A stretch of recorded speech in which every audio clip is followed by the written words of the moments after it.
Bonjour et bienvenue dans ce 17e épisode de Casserole. Aujourd'hui, dans notre émission, nous allons essayer de comprendre comment les femmes vigneronnes se sont imposées et continuent à le faire dans un milieu parfois très conservateur. Nous expliquerons leurs différents rôles au cours de l'histoire. Nous nous demanderons aussi si l'on doit faire attention au genre quand on déguste ou que l'on parle du vin. Nous parlerons de pourquoi et comment les vigneronnes se regroupent pour parler entre elles et de comment la presse parle ou ne parle pas assez d'elles. Enfin, n'oublions pas que nous sommes dans Casserole, qu'il est déjà 16h au moment où nous enregistrons cette émission. Donc nous allons bien évidemment déguster du vin de vigneronne. Et ça tombe bien, car pour cette émission, nous sommes avec Marie Carroger, vigneronne au domaine de la Paonnerie à Année, dans la Loire. Bonjour Marie. Bonjour. Et avec Élodie Douchet, journaliste, réalisatrice de documentaires, qui a créé le festival Canon cette année, un festival dédié aux femmes vigneronnes et qui, par un heureux hasard, est la compagne de Marie, donc qui travaille également dans les vignes avec elle. Bonjour Élodie. Bonjour Zazie. Pas d'émission sur le vin sans Céline Maguet, notre chroniqueuse vin, qui aujourd'hui va nous parler de tout ce que contient une bouteille au-delà du vin. Céline, c'est un peu notre Baudelaire naturel à nous. Salut Céline. Bonjour Zazie. Alors tu as du vin devant toi, tu l'as pas encore ouvert là. Céline, qu'est-ce que tu trafiques ? C'est parti.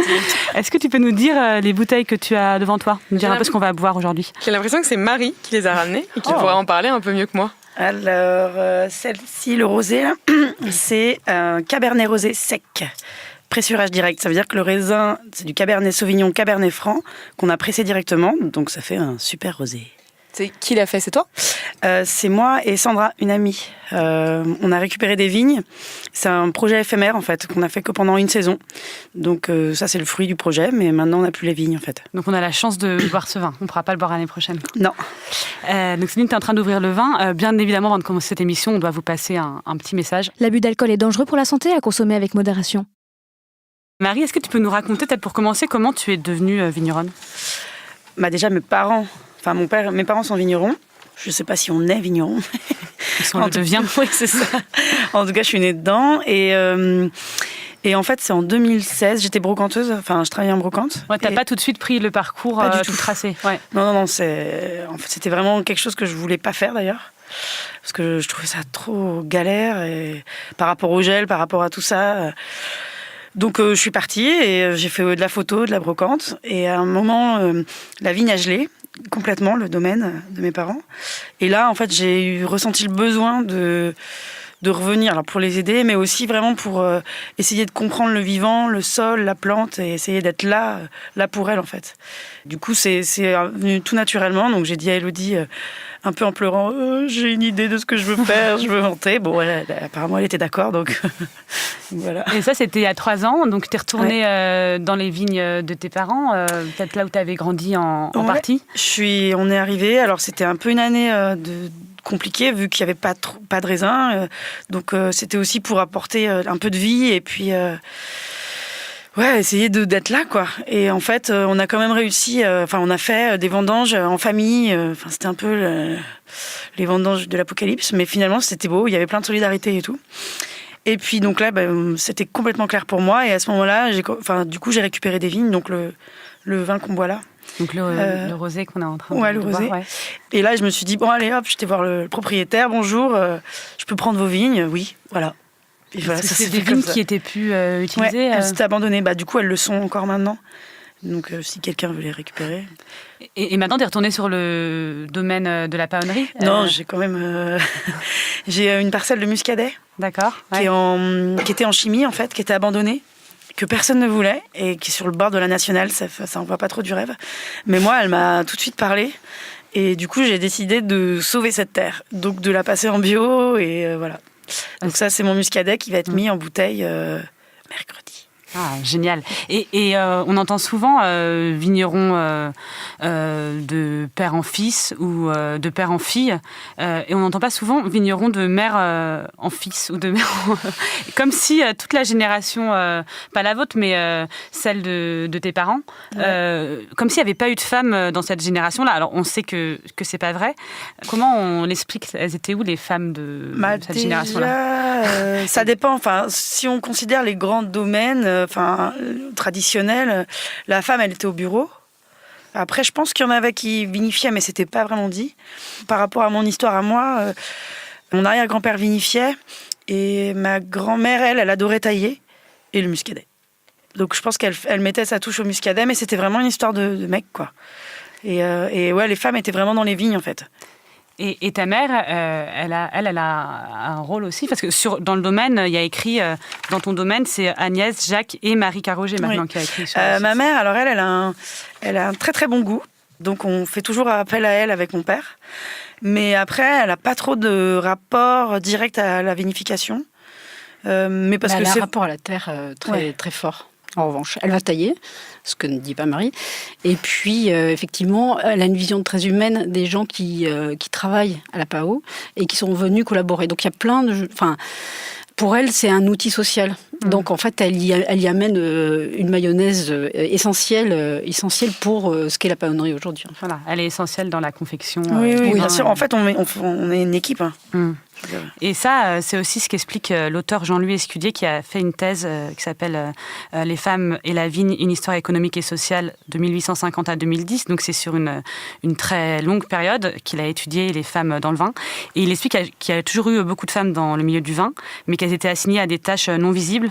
Il y avait un cloisonnement très genré dans les tâches. Donc, souvent, les femmes, elles étaient au ramassage des raisins ou plus tard au ramassage des sarments, enfin au procédé de greffage, et qu'elles étaient payées aussi au 19e siècle comme les enfants, c'est-à-dire avec un demi-traitement, donc un demi-salaire.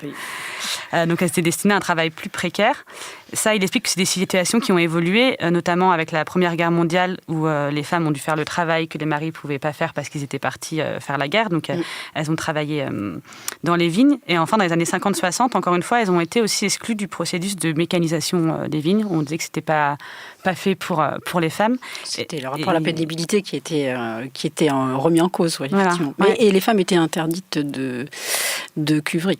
Ouais, ça, on va en parler aussi. Ouais. Et là, je voudrais vous faire écouter un son qui vient du documentaire de Philippe Gagné, Naturellement vigneronne. Et là, on entend la vigneronne Michèle Aubry, qui a travaillé depuis le début des années 80 avec son mari au domaine de Gramenon, en Côte-du-Rhône, et puis qui a repris la reproduction du domaine à sa mort. Et elle raconte comment elle a dû s'imposer, elle, comme autre chose qu'une femme d'œuf. Les femmes, il y a seulement 30-40 ans, elles n'étaient pas présentes au devant de la scène parce que les hommes ont peur de la lumière de la femme. Alors on les a foutus un peu de côté, les femmes. Et j'ai eu quelques discussions avec Philippe, musclées, parce que j'ai été dans la revendication. Moi, j'avais mon métier que j'adorais d'infirmière, que j'ai abandonné pour l'aider, et tout ça pour me retrouver complètement en arrière-plan, et franchement, ça me plaisait pas. J'ai tout fait, mais sur les dernières années de sa vie, j'étais un peu révoltée de cet état, voilà, et je pense qu'il y a beaucoup d'autres femmes qui ont été dans ce cas de figure. Par exemple, il n'y a jamais eu mon nom sur les étiquettes, voilà. C'est un truc tout bête, mais... Et finalement, la dernière année de la vie de Philippe, j'ai téléphoné à l'imprimeur, j'ai dit « Maintenant, vous mettez mon nom ». Il était encore vivant là, mais moi, ça y est, j'avais passé tous les caps. Parce que de toute façon, la vie, qu'est-ce que c'est ? C'est surtout un chemin, mais un chemin aussi avec soi-même. Et puis un jour, on arrête de faire semblant et de vouloir avoir la belle image, et on est soi. C'est la papesse des vigneronnes, en fait. Et c'est vrai qu'elle a une histoire, tout le monde l'adore, hein. Michèle Aubry, elle est incroyable parce que, effectivement, de reprendre la destination et donc reprendre la lumière alors qu'elle était dans l'ombre. En plus, c'est infirmière, c'est pas un métier anodin. Donc, elle a porté du soin, etc. Et aujourd'hui, elle continue à véhiculer ce message-là. Et donc, je pense qu'elle est très inspiratrice pour beaucoup de vigneronnes d'aujourd'hui. Mais ça, c'est intéressant parce qu'on parlait justement de ce métier qui se transmettait de père en fille ou de père en fils. Et il y a aussi cette histoire des couples de vignerons, où en fait, ça va vraiment être un couple de vignerons, mais juste l'homme va être sur l'étiquette, par exemple. Ça, c'est quelque chose qu'on voit encore dans le milieu du vin aujourd'hui ? Tout le temps, sauf que c'est vrai que, tout le temps, dans l'apparition dans le vin naturel aujourd'hui, parce qu'on parle quand même d'un domaine qui est sensiblement moins conventionnel déjà dans la vie et dans la façon de faire, et donc aussi dans les relations. Donc je pense que c'est un ensemble de choses. Je pense que les femmes ont toujours existé dans le vin conventionnel comme article de représentation. Les associations d'exploitants viticoles existaient depuis toujours. La baronne de Rothschild en est vraiment un fer de lance. Ou la veuve Clicquot, on en parlait beaucoup aussi à cet égard. Elles ont un grand sens marketing et déployer ça, mais là, en fait, elles existent dans le vin naturel comme partenaires véritables, et elles ont pu commencer à s'imposer dans ce milieu-là parce que on cassait tous les codes, donc parmi ceux-là, ceux aussi de la place de la femme dans ce milieu. Mais même si le vin naturel est peut-être, on peut dire, plus ouvert d'esprit, il y a quand même, ça dépend. Je pense qu'il y a aussi des endroits, moi je me rappelle, j'ai fait un reportage dans le Beaujolais il y a un an et demi de ça. Il y avait une colère sourde en fait de certaines femmes dont le nom n'apparaît pas sur l'étiquette, ou des voisines qui racontaient, elle va à la vigne, elle va à la cave, mais en fait c'est le nom de son mari. Moi je cite le Beaujolais parce que c'est ce que j'ai vu. Je pense qu'il y a d'autres régions. Mais ça, j'ai plusieurs histoires du même endroit. Donc ça existe toujours. Donc oui, le vin naturel, en effet, ouvert d'esprit, grande camaraderie et tout, mais ça perdure. Oui, tout à fait. Et c'est bien pour ça qu'à cet égard, les parents de Marie sont pionniers sur plein de points, notamment celui-ci. Et Jacques, son père, est très ouvert. Il a tenu effectivement à ce que Agnès ait sa part, et ça a toujours été Agnès et Jacques Carolget. Et c'est toujours le cas. Oui, et ça a une importance, ça peut paraître un détail, mais de mettre le nom de la femme en premier. Je parlais aussi à une sommelière qui me disait, moi, quand je mets un couple de vignerons sur ma carte, je écris toujours le nom de la femme en premier. C'est un petit geste, mais voilà, pour elle, c'est important. Oui. Et ça change quand même. Hein. Voilà. Mais je pense que nous sommes en France, donc nous sommes un pays latin. Il s'avère aussi que c'est quelque chose de plus marqué en France que dans des pays étrangers. Donc la place de la femme dans le vin, les sommelières, par exemple, elles ont toute leur place à l'étranger. Et en France, c'était quand même devenu congru, bizarre qu'il y ait autant de sommelières et si peu de lumière accordée sur elles, donc notamment. Voilà. Et est-ce que aussi il y a des couples où le mari et la femme vont vinifier chacun leur vin? Ah oui, plein. Et en fait, c'est assez drôle. Je repensais d'ailleurs aux vigneronnes qu'on avait invitées. Beaucoup, chacun affirme ses goûts de son côté. Je pense à Marie Thibault qui a Zell Rideau. Son mari vinifie de son côté, fait sa cuvée de son côté, et ils font du négoce ensemble. Donc en fait, tout est articulé autour du vin, mais chacun s'affirme en tant que tel. Il y a même des histoires un peu rigolotes. Julie Brosselin, à cet égard, elle a eu une première vie avec un premier domaine. S'est sentie, d'ailleurs, elle le dit, elle est à l'Odève, elle fait un vin qui est absolument génial, et elle s'est sentie frustrée dans ses choix parce qu'elle était en fusion dans son couple avant, et dans ses choix de vinification parce qu'ils faisaient tout ensemble. Et puis, elle est aujourd'hui avec un homme qui fait sa propre cuvée. Ouais. Et elle fait la sienne de son côté et elle dit... Elle a changé de compagnon. Oui, voilà. C'est bien, c'est radical. Mais voilà. Mais elle dit qu'elle ne s'est jamais sentie aussi amoureuse et imbriquée avec lui qu'en faisant chacun leur propre cuvée. Et ils font une cuvée ensemble. Et ils font qu'une cuvée ensemble. Ouais, ça c'est génial. C'est diplomate. Ouais. Et on entend aussi, c'est quelque chose qu'on entend souvent quand on est une femme, peu importe le métier, mais peut-être encore plus dans les métiers dans l'agriculture, que c'est un métier compliqué physiquement et que c'est pour ça que c'est un métier d'homme. Ça, on peut rigoler. Marie, tu peux... Après, moi, je viens de la brocante, donc je sais pas ce que c'est qu'un métier d'homme. J'étais déjà toute seule. Oui, après, c'est sûr que, surtout quand on fait du vin nature, donc s'il y a l'attraction animale, si on est dans un rapport au vivant et pas qu'au tracteur, c'est sûr que c'est un peu plus physique, quoi. Après... moi, je fais quand même pas 1m60. Voilà, je m'en sors très bien. Donc, non, je pense que on trouve toujours des moyens, de toute façon, pour y arriver. Je pense à Émilie Tourette. Elle fait tout à la main, quoi. Elle n'a pas de tracteur. Et elle va entre chaque cep biner, bêcher, retourner la terre. Du coup, j'ai l'impression qu'en fait, on parle de la pénibilité d'un travail. C'est vrai que la vigne est un métier difficile, de toute façon, et fragile et complexe. Néanmoins, il y a un rapport au vin et à l'approche du vivant qui est plus artisanal. Donc, les exploitations sont plus petite. Donc, en fait, il y a une approche singulière de la plante, de la vinification qui se fait de manière très soigneuse, etc. Et c'est vrai qu'on peut l'attribuer aussi à ce regard féminin quand même sur la façon de faire et de ne rien lâcher à tous les étages, j'ai envie de dire. Et donc, évidemment, beaucoup d'hommes font ce métier de la même manière, mais les femmes, donc du coup, elles ont des exploitations qui me semblent être un peu plus réduites pour justement y apporter tout le soin qu'elles désirent. Et il y a aussi forcément l'éducation, ça rentre en jeu. On avait fait une émission sur les femmes chefs et on voyait qu'en fait elles avaient été déjà exclues pendant très longtemps des écoles des cuisines et qu'on les laissait dans une sphère domestique. Dans l'éducation, dans le monde du vin, c'est un peu la même chose. Encore un texte de Jean-Louis Escudier qui s'appelle « La résistible ascension des femmes à l'acquisition des savoirs viticoles ». Et il raconte comment l'acquisition des savoirs viticoles a été jusqu'aux années 70 réservée aux aux garçons, et qu'il y avait un enseignement ménager agricole proposé aux jeunes filles dans les régions viticoles, mais qui occultait complètement l'apprentissage des techniques viticoles. Et en fait, il explique que dans l'enseignement, on cantonnait les femmes à des savoirs domestiques, en les excluant du savoir savant. Et donc, dans ces savoirs, pour les régions essentiellement viticoles, c'était comment s'occuper de la maison, du jardin, du poulailler, de la cour, de l'exploitation, des abords immédiats. Parfois, voilà. Jamais au-delà. Non, la femme ne traversait jamais. Il que la femme n'était pas exclue du vignoble, mais que sa présence était recherchée, mais que pour elle, c'était un territoire de travail et non de compétences. On les laissait dans des rôles un peu très importants, mais qui les empêchait aussi de reprendre des exploitations. Et... Oui, mais j'ai envie de dire, dans la vraie vie classique tout court, c'était déjà le cas. Moi, je vois ma mère qui me parlait encore de ses cours de couture, ou alors des cours de cuisine un peu, alors pour bien tenir le ménage. Et en fait, quand je relis des cours qu'elle avait, c'était quand même assez, c'était un effondrement perpétuel. Donc, effectivement, ça se manifeste aussi, et d'autant plus à la campagne, je pense, parce que quand même, c'était un peu plus complexe. Mais je pense, toi, ta grand-mère... Ouais, je pensais à ça. En fait, ma grand-mère, ça a été la première femme à s'installer. Ils avaient des cochons et des brebis, je crois, sans son mari. D'accord. Donc elle s'est installée avec un autre mec. Elle a quitté son mari? Non, ils vivaient ensemble, mais elle s'est installée.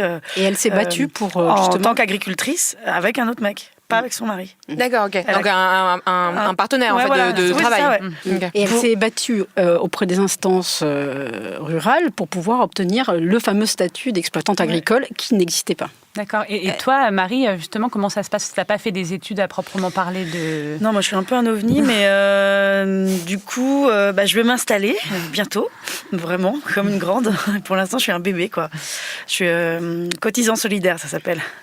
Et du coup, voilà, donc je vais m'installer bientôt, mais pour l'instant, je travaille au domaine et je prends aussi le temps de voir combien d'hectares, quoi exactement, voilà. Il faut prendre son temps, je pense, parce que c'est un choix important pour la réussite aussi du domaine après, en fait. Ouais, pour pas avoir trop grand et savoir de quoi tu es capable, quoi, avant de commencer. Puis vraiment, des gels, des vignes pétrogélives, ça n'existe pas, en fait, mais... et voilà, essayer de bien ressentir, justement, si on est dans un rapport au vivant, singulier, donc je pourrais être un mec, ça serait pareil, mais du coup essayer de sentir vraiment la terre, de sentir vraiment la vigne et de vouloir être là pour elle, quoi. Donc voilà.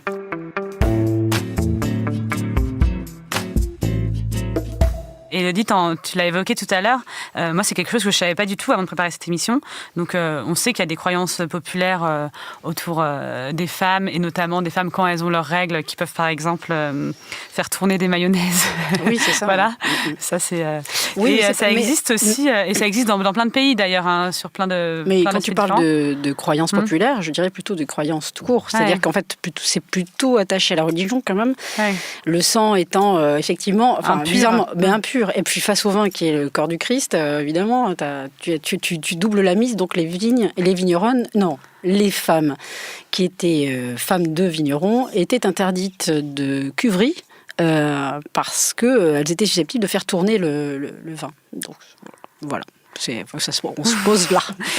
Et j'ai une amie qui m'a raconté l'histoire de cette journaliste qui, dans les années 90, a été voir un vigneron en Romanée-Conti qui lui a dit, avant de descendre dans les cuves, « Rassurez-moi, vous n'avez pas vos règles ». Donc, incroyable. Ah oui. Voilà, je ne cite pas le vigneron, mais tout ça pour dire que c'est... Et tout de même chez Romanée-Conti, qui est le pionnier en termes de biodynamie. Voilà. Donc, il pensait même que ça... J'ai jamais entendu parler de ça sur le domaine, en tout cas. Non. Enfin, même en blaguant, j'étais même pas au courant, quoi. Moi, j'ai découvert en préparant cette émission. Et du coup, Élodie, toi, tu as créé le salon Canot. Pas toute seule. Je l'ai fait aussi avec Marie, évidemment, avec une amie journaliste qui préparait une thèse en anthropologie, justement sur le vin nature. Et elle a fait une thèse pendant 2 ans et demi sur qui sont ces vignerons, justement, dans le vin naturel, etc. Quelles sont justement leurs croyances, leur façon de procéder.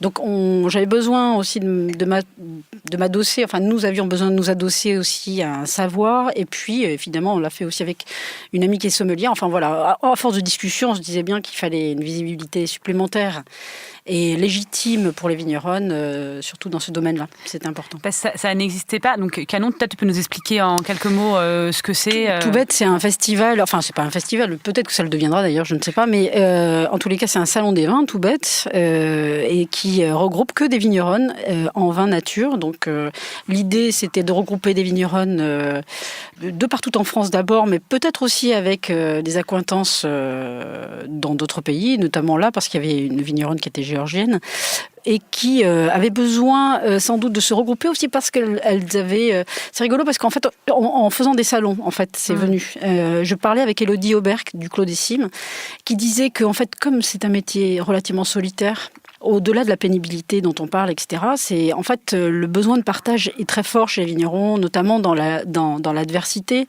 par rapport aux conditions climatiques, mais aussi sur les vinifications. Les doutes, les choix que vous faites chaque jour sont importants, et surtout si vous y attachez le plus de transparence possible, c'est-à-dire si vous vous réfugiez pas derrière la chimie pour pouvoir régler vos problèmes ou derrière la mécanique, fatalement vous avez besoin d'échanger plus. Et ce besoin-là était prégnant en parlant avec des vignerons notamment. Et donc je me disais, tiens, c'est rigolo. Enfin, nous disions, parce que c'était vraiment très collectif, que en fait, il fallait peut-être les regrouper et trouver un moment pour se regrouper autour de cela. Donc évidemment, faire un salon pour vendre, mais pour partager aussi. Et effectivement, on a créé Canon comme ça, spontanément. Et c'est franchement, l'intention est partie. On a envoyé un mail à des vigneronnes qu'on aimait bien, dont on savait qu'elles travaillaient aussi avec beaucoup de transparence dans la vigne et dans la cave. Et puis c'est parti comme une traînée de poudre. Il y en a 22 qui ont répondu immédiatement. Et je pense que, en fait, on les aurait laissés un petit peu mariner quelques semaines. On en avait 22 de plus, quoi. Ouais. Et ça s'est passé comment, ce salon, alors ? Mais c'était génial. Le salon des mares, il y avait déjà des gens qui attendaient. J'étais là, mais qu'est-ce qu'il se passe ? Et c'était une évidence. Et en fait, la question de la vigneronne ou du vigneron ne s'est jamais posée pour les gens qui sont venus. Ils venaient déguster du vin. Ils étaient contents de venir se réjouir à découvrir des vins et des cuvées qu'ils ne connaissaient pas, pour la plupart. Donc, en fait, il y avait beaucoup aussi de découvertes. Et en fait, il y avait cet échange qui était très stimulant et très frais, en fait. Et toi, Céline, tu y étais au salon, toi qui es habituée à faire la tournée des salons. Est-ce que, je sais pas, il y avait une ambiance particulière par rapport aux autres salons où tu es habituée Il faisait chaud. C'était un carton plein, ce salon. Moi, ce qui m'a plu, c'est qu'en fait, sur un salon classique, on se rend pas forcément compte s'il y a que des hommes, en fait. S'il y aurait que des hommes, on s'en rendrait pas compte. Ouais. Là, forcément, même si tu dis, oui, en effet, les gens ne sont pas forcément venus pour rencontrer des vigneronnes. C'était pas Tinder de la vigne. Mais quand même, on était quand même là parce qu'on savait qu'on allait goûter des vins faits par des femmes. Ouais. Ce ne sont pas des vins de femmes. Ils vont pas goûter comme des vins de femmes. Ce sont des vins faits par des femmes. Et ça m'a plu parce que justement, ça a permis d'apporter autre chose. C'est-à-dire qu'il y avait un peu toutes les chapelles du vin naturel. C'est-à-dire, normalement, dans les salons, il y a soit c'est des copains et tout le monde fait du vin naturel un peu de la même manière. Ouais, là, vous avez laissé les femmes s'exprimer comme elles le souhaitaient, c'est-à-dire qu'il y avait des femmes qui faisaient du vin, certaines de manière plus drastique, qui étaient non à tout, pas de soufre, rien, d'autres qui étaient des filles d'eux, le père a toujours fait comme ça, a filtré, on continue. Et en fait, ça permettait d'avoir une vraie diversité dans les vins qu'on goûtait. Il y avait des choses que j'aimais pas du tout, des choses que j'ai adorées.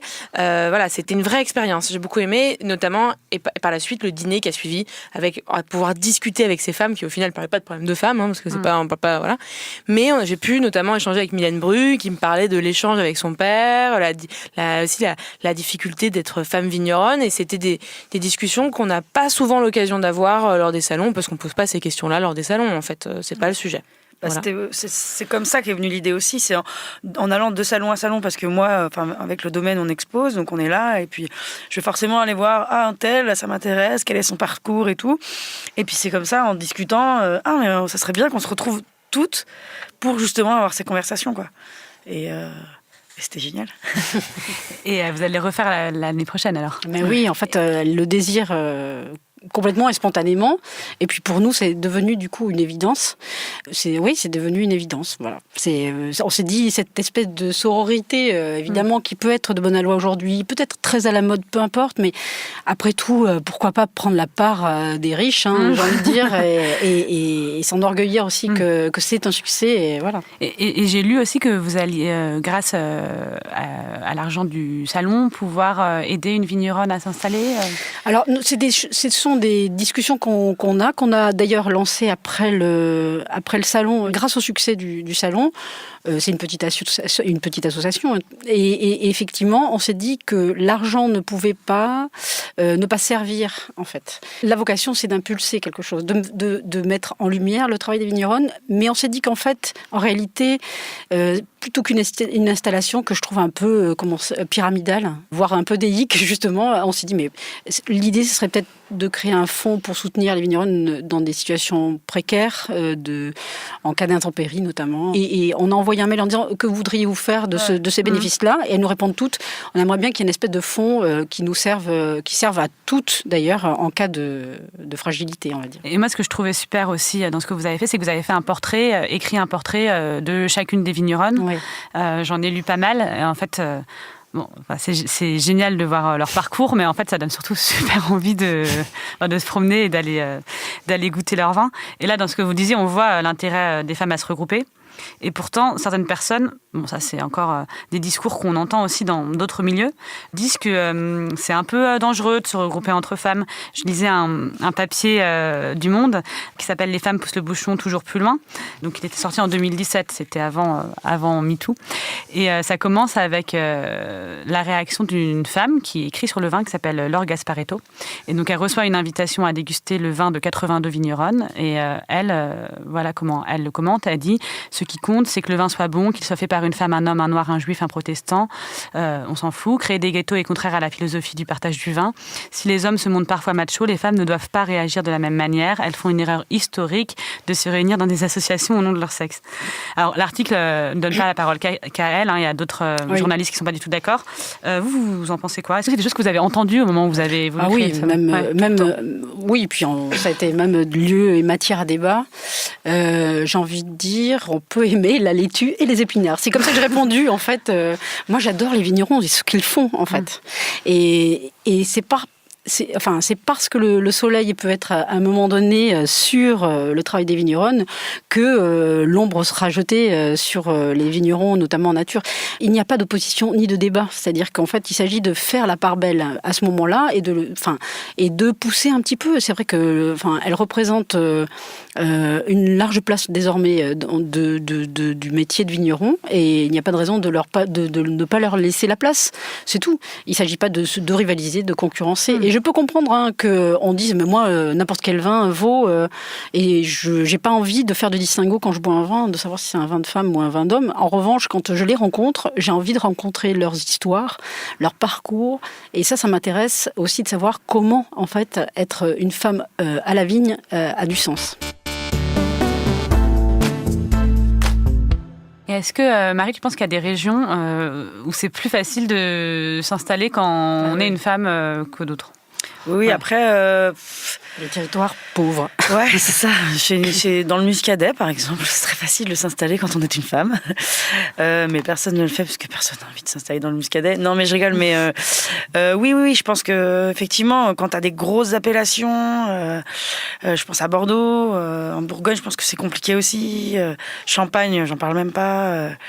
Mais en fait, il y a toujours... De toute façon, ça existe toujours. Il y a toujours des femmes à un moment qui sont là et qui se battent et qui arrivent. Mais peut-être du coup, on entend peut-être moins parler, quoi. Mais c'est une question économique, finalement. Ouais, aussi, ça part du pauvre aux femmes, encore une fois. C'est pour ça que on le voit, les disparitions. Enfin, par exemple, lors du salon Canon, il y avait quand même énormément de vins qui venaient du Languedoc-Roussillon et où ce sont des territoires ardus, pentus, compliqués à travailler, etc. Donc c'est pas un hasard si des régions sont plus fournies que d'autres. En Anjou aussi, parce que effectivement, les terres sont un peu moins chères que dans le Bordelais, par exemple. Ouais.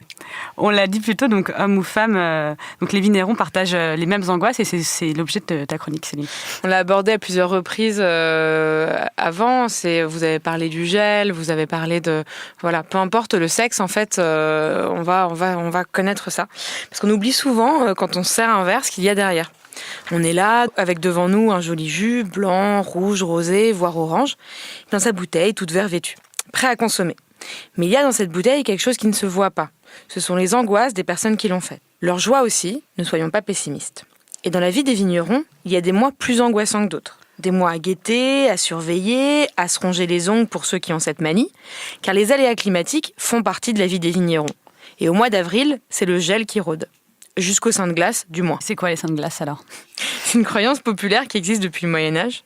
Avant le 11, 12 et 13 mai, soit les fêtes de trois saints, Saint-Mamère, Saint-Pancrace et Saint-Servais, le gel est à craindre. Après, il ne l'est plus. Bon, c'est un peu simplifié, c'est pas vérifié à 100%. C'est arrivé qu'il gèle après, mais ces dates restent des dates clés dans le calendrier agricole. Donc là, on est fin avril, donc le gel a déjà frappé ? C'est le Muscadet qui a ouvert le bal, avec une petite partie de la Loire. Puis il y a eu la Bourgogne, avec Chablis, surtout tout au nord. Chablis, c'est une vraie malédiction qui le frappe, gèle année après année. C'est un vignoble compliqué.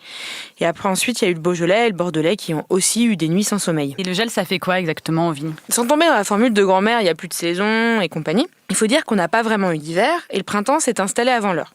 Heureusement, voire bizarrement, ça n'a pas trop chahuté la vigne. Elle s'est réveillée comme d'habitude et a commencé à bourgeonner plus ou moins, vous me corrigez si je me trompe, mais plus ou moins en même temps que les années précédentes. Un petit peu en avance, mais... De votre côté, en Loire, ouais. Nous, j'ai parcouru un peu le vignoble et j'avais l'impression que c'était assez... ça dépendait des régions, mais il n'y avait pas trop d'inquiétude de ce côté-là. Donc quand le bourgeon sort, il est dans son coton, il est protégé. Mais c'est une fois qu'il sort de son coton que là, le gel peut frapper sévèrement. Donc en dessous de moins 3 degrés, la sève contenue dans le bourgeon vient brouiller de l'intérieur les tissus et détruire le bourgeon. Et il y a aussi le gel pernicieux qui, si la nuit n'a pas agi, viendra avec l'humidité ambiante du matin et les rayons du soleil brûler le bourgeon de l'extérieur. Et un bourgeon brûlé, c'est un bourgeon qui ne donne pas de fruits. Mais on pourrait penser qu'il a encore le temps de repousser après le bourgeon.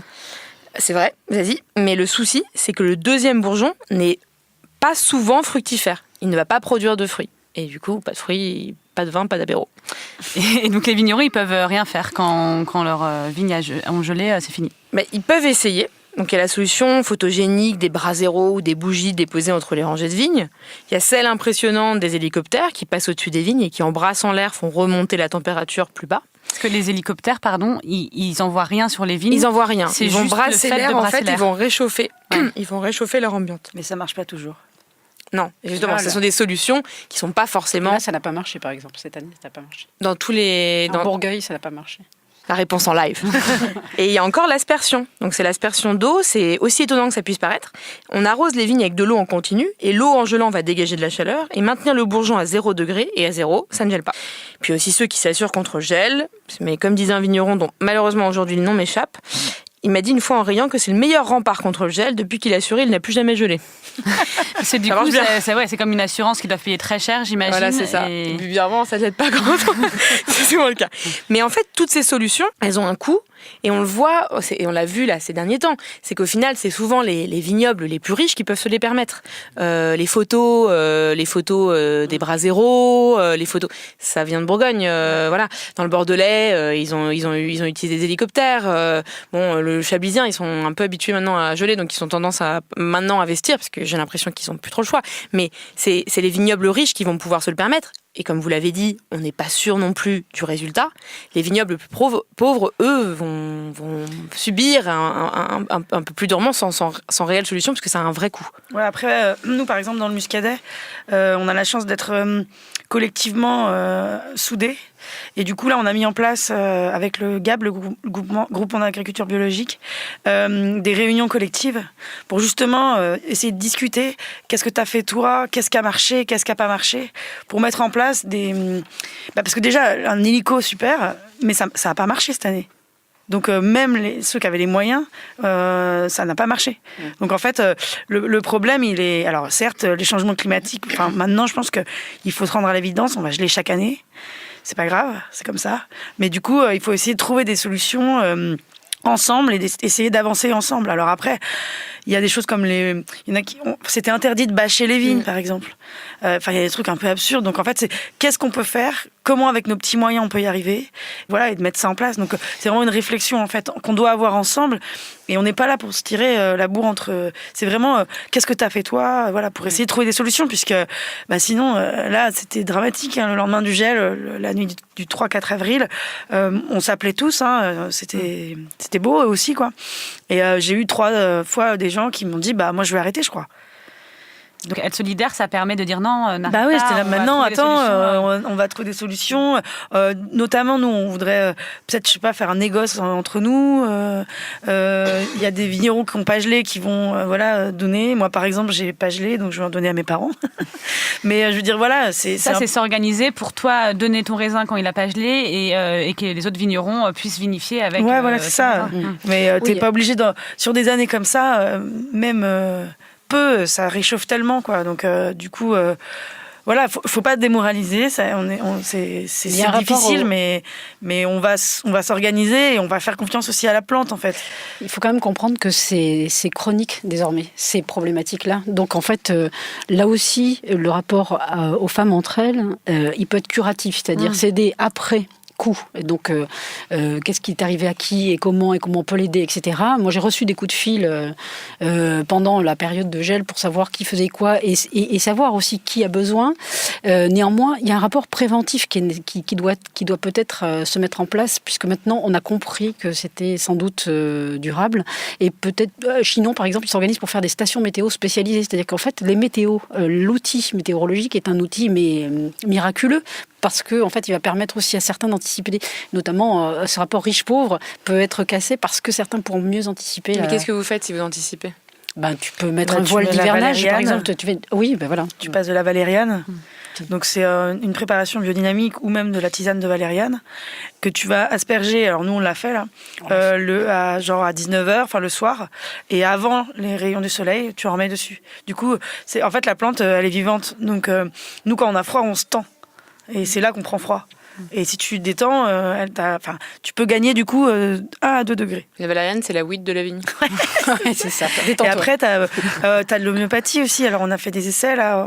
C'est du Carbo Vegetabilis en 200 K. Charbon végétal. Ouais. Donc, que tu mets... Alors ça, j'ai pas encore... j'ai essayé, du coup. Je sais pas... je vous dirai plus tard si ça a donné. Mais voilà, il y a énormément de choses. Déjà, en fait, juste par rapport à la plante, en fait, pour accompagner la plante. Et en fait, je pense que il y a des trucs techniques, effectivement, des gros hélicos, des grands machins, mais il y a aussi, qu'est-ce qu'on veut ? On veut que la plante, elle s'en sorte. Alors même si tu gèles, mais qu'après, elle ressort un petit peu de grappe, bon, déjà, t'es content, quoi. Et c'est aussi maintenant le travail là, qu'on est en train de mettre en place. C'est du coup d'aller dans les vignes, de leur parler, de leur dire bon, ma cocotte t'as gelé, mais ça va aller. Et en fait, c'est tout ce rapport humain en fait qui est pour le vigneron et pour la plante en fait. Et on parlait aussi tout à l'heure, tu disais que, Élodie, peut-être qu'il y avait une façon pour les vigneronnes de prendre des plus petits domaines, d'être très attentifs justement à la plante, à la nature, d'être dans l'observation. Donc sans vouloir rentrer dans quelque chose de genré, est-ce qu'on fait différemment du vin quand on est une femme un homme ? Je sais pas. J'ai toujours l'impression en fait de me rappeler moi j'ai l'impression que d'être une fille dans la vie, il faut parfois être 2 fois plus, en fait. Voilà. Donc, faire du vin, j'ai l'impression que parfois certaines donnent 2 fois plus. Mais ça ne veut pas dire que des hommes ne le font 2 fois moins. C'est que juste, je pense qu'il y en a qui sont très proches de la terre, du vivant, de la plante, qui font des choses extraordinaires. Au contraire, moi j'ai rencontré des complètement fous, de parler de Patrick, des gens incroyables. Mais j'ai trouvé qu'en concentré, le fait d'être une femme dans la société et de devoir prouver quelque chose socialement à un moment donné, tu dois faire 2 fois plus. C'est comme ça. Et donc, en fait, ce côté méritant systématique te fait être pointilleux, précis, choisi. Regarde comment Marie parle de l'attention qu'elle a à la plante. C'est extraordinaire. Mais je dis pas ça parce que je connais bien Marie, mais parce que d'autres aussi le font comme elle, en fait. Et là, je pense qu'on va pas entendre beaucoup en parler. Je vais parler aussi des femmes sommelières on retrouve beaucoup dans leur discours, en fait, qu'il faut aussi faire 2 fois plus. Et de l'importance aussi pour des femmes de passer des concours en sommellerie. Là, il y a Pascaline Lepelletier Pelletier, qui a été la première Absolument, femme génial. meilleure ouvrier de France. Moi, voilà, on en parlera aussi une autre fois de est-ce qu'il y a des vins pour les femmes, des vins pour les hommes. Ça, bon, je pense que la réponse est non. Rien de pire que dire un cadre d'un vin qui... Est-ce qu'on pourrait brosser le sujet rapidement parce que je trouve que ça... Non, moi je voulais parler aussi des femmes vigneronnes dans la presse, Oui. parce que voilà, nous on est journalistes, et donc c'est aussi notre métier. Voilà, je pense que les journalistes ont leur part de responsabilité dans le fait peut-être qu'on a moins parlé des vigneronnes. Moi j'ai un peu regardé des papiers voilà, sur internet pour voir quand est-ce qu'on parlait des femmes dans le vin, donc c'est souvent à l'occasion de la journée des droits des femmes. Il y avait un papier par exemple dans la revue du vin de France qui dressait le portrait, c'était les 28 femmes les plus puissantes du vin en France. Et je me suis dit, c'est bizarre quand même, pourquoi ils en ont choisi 28 et pas 30 ? En fait, tout simplement parce qu'ils avaient pris dans la liste des 200 personnes les plus influentes dans le vin, les femmes, donc il y en avait 28. Donc voilà, il n'y en avait pas la moitié. Et dans ce classement, il y avait par exemple Angelina Jolie qui est arrivée en 26e position, ou Carole Bouquet, je pense qu'elle a des vignes quelque part, qui est arrivée. Gérard Depardieu. Voilà, elle arrivait en 28e position. Ah oui, les vignes aussi. Et dans leur description, des femmes, voilà, ils faisaient une petite description de chaque femme. Ils parlaient par exemple de Janie Cholly, une journaliste qui écrit sur le vin, et il la décrivait comme ça: Janie Cholly, 4 enfants, voilà, comme ils décrivent jamais les hommes. Et justement, une sommelière me disait, peut-être le problème, c'est que ce métier a été très longtemps aussi un métier. C'était des mecs qui écrivaient sur le vin, qui dirigeaient les revues, et qui se liaient d'amitié avec des vignerons, ce qui faisait que toute une partie des vigneronnes passaient comme à la trappe, les journalistes dans le milieu politique, dont on dit toujours qu'elles sont avec des hommes politiques. Bien sûr. Oui, ça fait partie des clichés latins, français aussi, je pense. Ça, je sais pas, Céline, toi, peut-être tu pourrais parler. De toute façon, moi je me rappelle déjà en école de journalisme, on regardait régulièrement la façon dont les femmes étaient décrites, peu importe en fait le métier qu'elles exercent. Il y a toujours une description physique, une description parce que je me rappelle de belles blondes ou des trucs écrits comme ça dans des grands journaux. Donc pour le vin, ça m'étonne encore moins puisqu'on parle d'un travail pénible, censé être pénible, où la femme du coup perd son côté féminin puisqu'elle va perdre ses longs cheveux. On peut pas vendanger en talons aiguilles, quoi. Voilà, sa tenue un peu coquette. Il y a des vigneronnes coquettes, hein, l'un n'empêche pas l'autre. Mylène Bru, elle est fan de mode, elle est hyper coquette, voilà, elle met les mains dans la terre, ça change rien. Et du coup, c'est comme si dans ces papiers, on va rappeler que c'est une femme. C'est un vigneron, mais c'est une femme. Elle a 4 enfants. C'est une femme, elle est blonde. C'est une femme, elle est... c'est une femme, quoi, elle est vigneronne. En fait, bon, point. Pas besoin d'aller plus loin. Mais ce qui serait désastreux, c'est qu'effectivement, ce soit des femmes et qui écrivent comme ça. En fait, oui, mais alors ça existe aussi. Ça existe aussi. Parce que je pense qu'il y a il faut dépasser... On a ces tics d'écriture. Oui. Voilà. Moi, je n'ai jamais écrit sur une femme vigneronne, par exemple.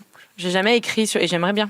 Bien. Ah, j'ai dit femme vigneronne. J'ai jamais écrit sur une vigneronne. D'ailleurs, il y aurait un bouquin à faire avec les portraits de femmes que vous avez fait au festival. Là, ça ferait un super sujet de bouquin. Mais c'est rigolo parce que de sujets de bouquin ou de portraits, en tous les cas documentaires, parce que moi j'avoue que j'y ai pensé. J'ai eu une discussion tout à l'heure avec un ami en se disant mais il faut effectivement faire des portraits plus parce que mettre en valeur la façon dont elles sont, etc. et expliquer les choses parce qu'en fait il faut toujours expliquer, toujours revenir sur l'âge pour expliquer les choses encore et encore pour parler de tout cet ensemble de travail qu'elles font au jour le jour, quoi. Justement pour casser les clichés. Moi je crois à la pédagogie de la guerre de tranchées.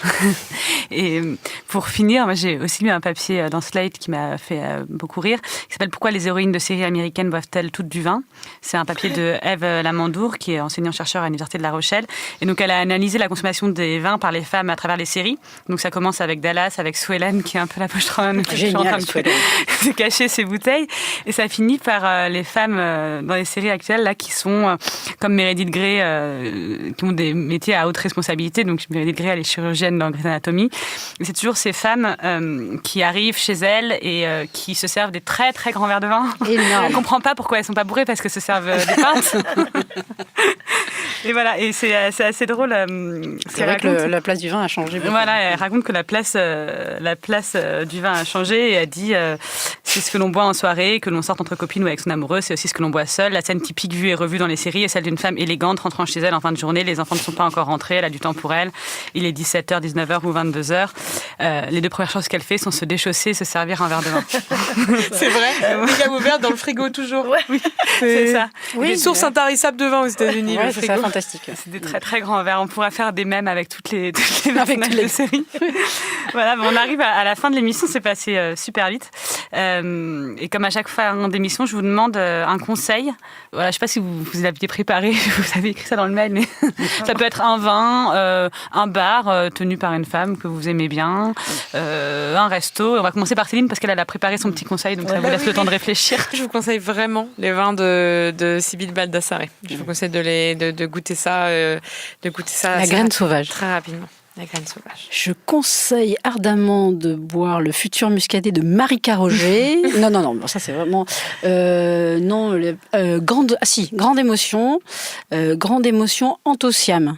Anthocyam de Muriel Zoldan, qui est vigneronne dans près de Montauban. Presque sur les hauts plateaux du Quercy. Elle est incroyable, elle a une énergie folle, elle s'est mise là alors qu'elle venait des Cévennes et en fait elle donne des ondes, elle envoie des ondes à ses cuves. Et j'adore. Et en fait elle fait un vin un peu oxydatif en blanc qui est absolument formidable.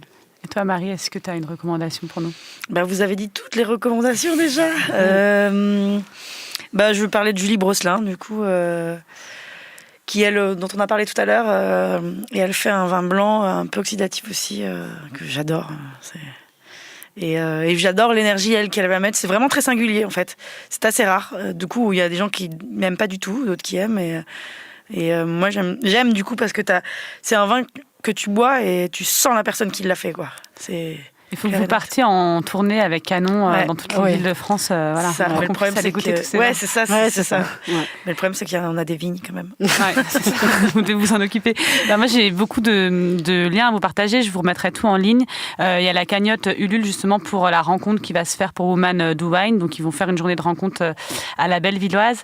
Il y a également une jeune journaliste qui s'appelle Pauline Dupin-Aymar. Je ne sais pas si vous connaissez. Qui génial, sillonne, Chasser le naturel. Voilà, ça s'appelle Chasser le naturel. Elle sillonne les vignes avec son chien et sa camionnette, et elle rencontre des vignerons et des vigneronnes, et elle aimerait également faire un livre de ses rencontres, donc elle a aussi une cagnotte. Voilà, ça fait beaucoup d'argent à donner.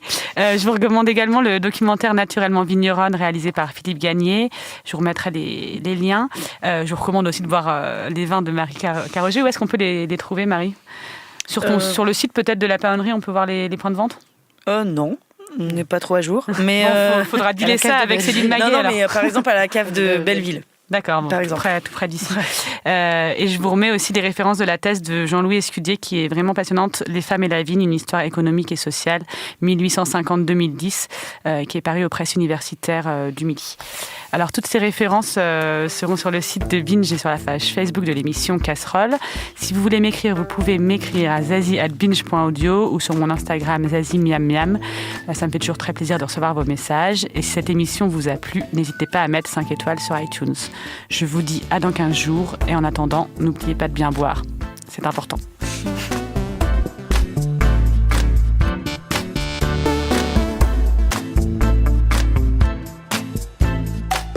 Binge.